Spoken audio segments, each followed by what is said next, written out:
Today, I'm going to show you 6 easy ways that you are losing points. And not only am I going to show you what they are, I'm going to show you how to fix them. Hey everybody, my name is CJ Johnson, and together with my partner Tony Roy, we are Better Pickleball, and we help you to play your best pickleball. Today, I have got my friends Vince, Patty, and Jeff, and they are going to help me show you 6 ways that you may be losing points. We're going to do 2 from the baseline, we're going to do 2 from the middle of the court, and we'll do 2 up here at the non-volley zone line. All right, let's get into it. Mistake number 1 happens to the serve team. So Jeff and I in this instance are the serve team. And it generally happens here at the baseline. And what you see players do is you see players hit the serve and then they step inside of the court. Now, the returner is trying to hit their return deep, ideally about 4 feet from the baseline. So if the returner hits the return deep and I have stepped inside of the court, I have put myself in a pretty problematic situation. So what I want to do when I'm the serve team is I want to make sure that I stay behind the baseline. You can see my partner Jeff here. He's a couple feet already behind the baseline. I want to be in that same general area. Now, if the momentum of my serve carries me into the court, that's fine, as long as I have made contact with the ball before my foot actually touches the court. I'm well within the rules when I'm stepping forward. But if I do take that step forward, I want to make sure and realign myself, put myself into a ready position so that I am ready for that deep return to come my way.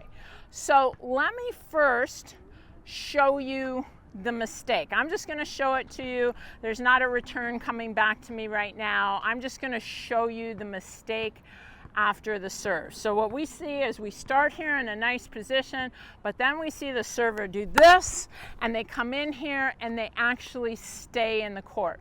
All right, so let me show you what the correct movement looks like. Hey Vince, will you toss me a ball? Perfect, here we go. All right, so if I'm here and I step into the court, when I'm in, now I want to come back into my ready position. Get myself behind the baseline so that I am ready for the next shot. All right, so this time I've swapped Patty out for Jeff, and we have changed side. This is for baseline mistake number 2. This is now a return side mistake that I see made fairly frequently. So the return side mistake is I see players who stand way too close to the baseline when they're on the return side. Now, the server, just like the returner was trying to get it deep in the last clip, the server is also trying to hit that serve deep to make the job more difficult on the returner. So if I stand here and the ball bounces only 2 to 3 feet in front of me, I'm going to have to step backwards to hit my return. That's problematic because now all my body energy is moving away from the camera when I'm actually trying to send the ball in the direction of the camera. So what I want to do on the return side is I want to give myself 2 to 3 feet from the baseline. It's so much easier for me to move forward than it is for me to move backward. Now, I know that some of you are going to tell me this, and I know that Patty's heard it. She's an experienced coach. One of the things that you're going to tell me is, but CJ, I don't want to get short served. I'm never going to be able to get up to that short serve. So here's the thing. Start 2 to 3 feet from the baseline. If that player doesn't hit deep serves, then go ahead, move closer to the baseline after you've determined that they don't hit deep serves. Then move up a little bit. If you have the player who has an occasional short serve, guess what? they usually know who the player is, right, Patty? Right. They usually know who the player is. So be on the watch for the short serve.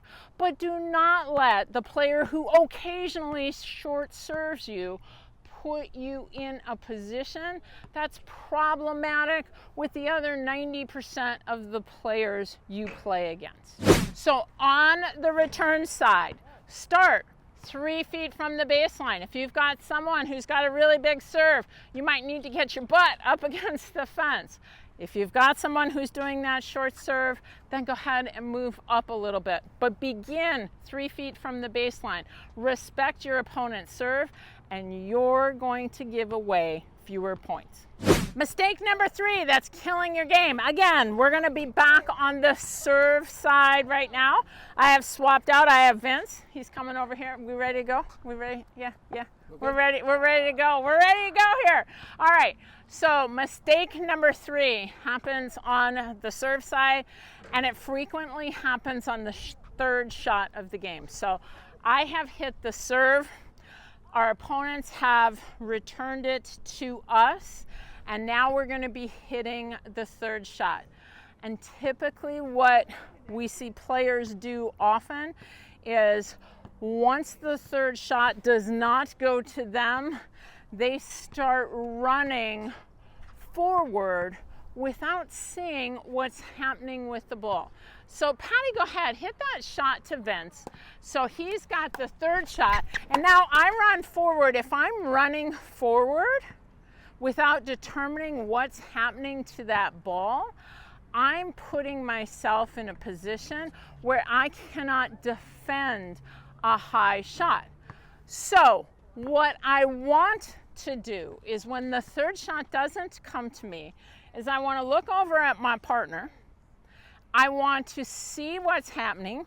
And then I want to make my decisions. So usually I'm going to look at Vince. I'm probably going to take 1 or 2 steps into the court. I'm going to pause here and see, do I think that's going to be a third shot that lands somewhere in and around the non-volley zone and isn't very attackable? Or is it going to be one that floated fairly high and it could be coming at my feet?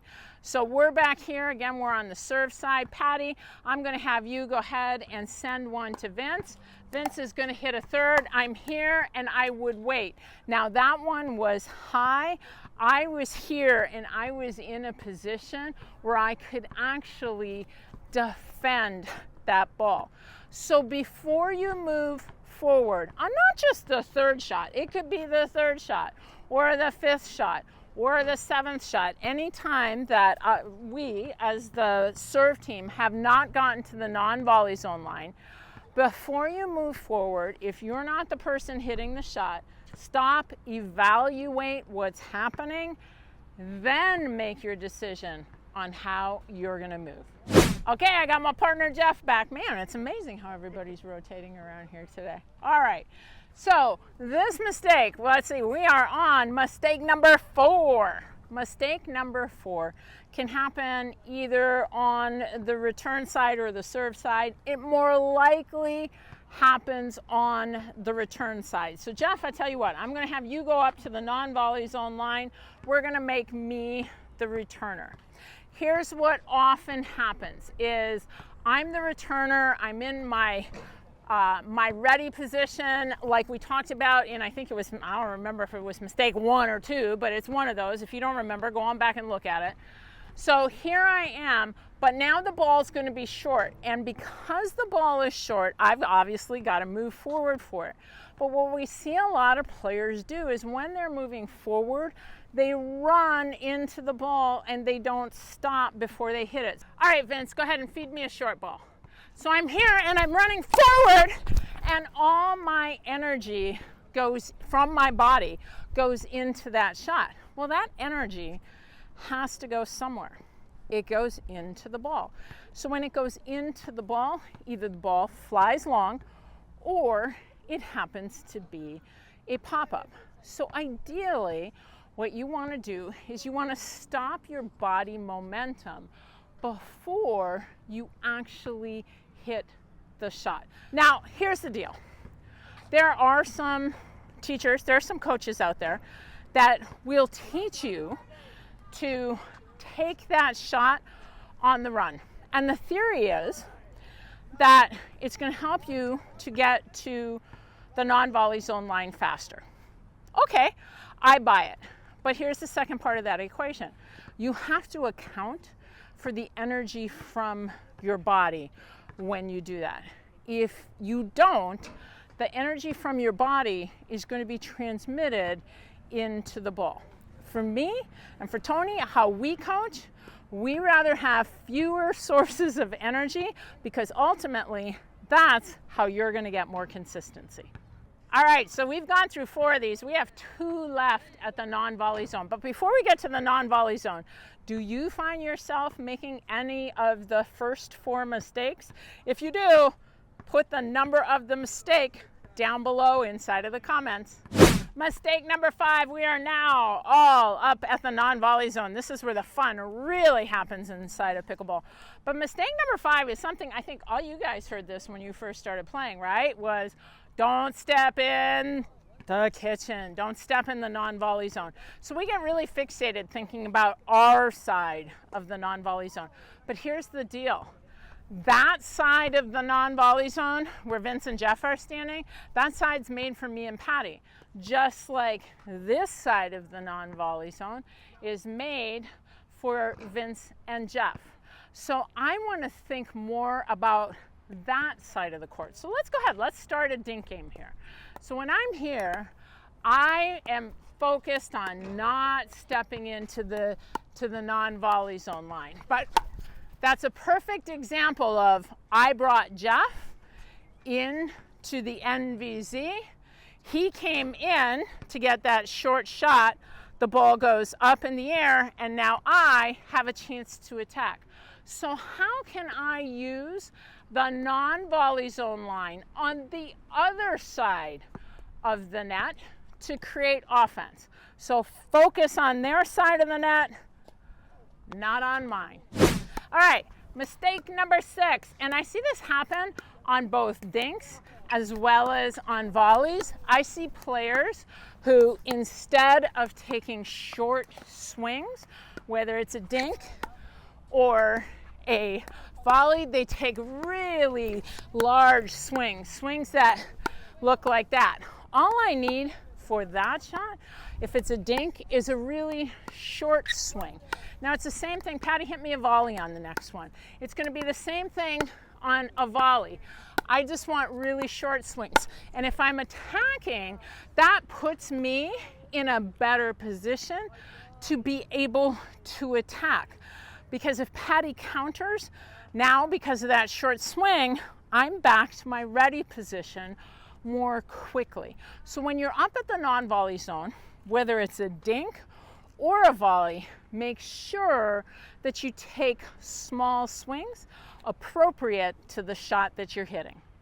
Fix any one of those 6 mistakes and you'll be playing better pickleball. I want to thank my friends Vince, Patty, and Jeff. It was a hot day here in Jersey, but we managed to get this all shot.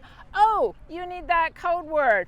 Click right here. And you know what? You get a free 7-day trial of the Better Pickleball Academy. It'll help you to play your best pickleball. We'll see you in the academy.